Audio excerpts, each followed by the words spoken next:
متاسفانه در این وطن تا موفقیت میگی خودت چند افغانی داری که تو سر موفقیت گپ میزنی. بیادر بحث پول تنها نیست در زندگی. بعضیا پول دارن که از او که آدم به فقر مطلق باشه شرف داره. این کسایی هم که سرمایه دارا 10 سرمایه دار کل مردم جهان در جیبش هست و از نظر اخلاقی درست است، او را ما هیچ موفقیت هم نمیگیم، ولی یک جزش ولی موفقیت مالی می باشه، اما موفقیت پول مانا نمیده.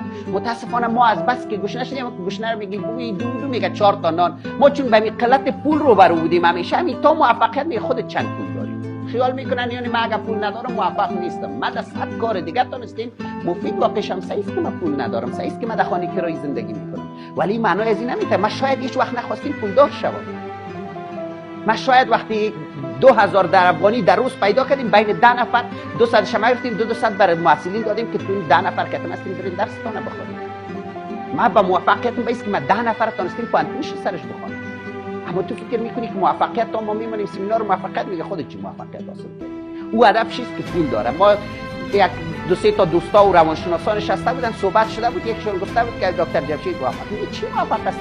موتر کونیش است. اون با فکر عزیز که اگه کسی موتر لوکس داشت موفقیت است. در این وطن متاسفانه اگه تو موترهای شاسی داشت پول داشت موفق است، یعنی که 100 تا خوبی دیگه که موفق نیست.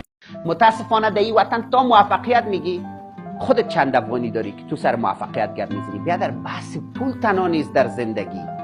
بعضیا پول دارن که از او که آدم به فقر مطلق باشه شرف داره.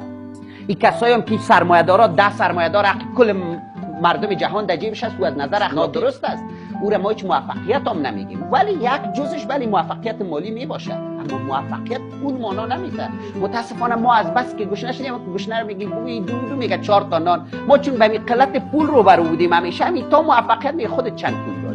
خیال میکنن یعنی من اگه پول ندارم موفق نیستم. من در 100 کار دیگه تونستیم مفید واقعشم صحیح است که من پول ندارم، صحیح است که من در خانه کرایه زندگی میکنم، ولی معنی از این نمیده ما شاید هیچ وقت نخواستیم پولدار شوم.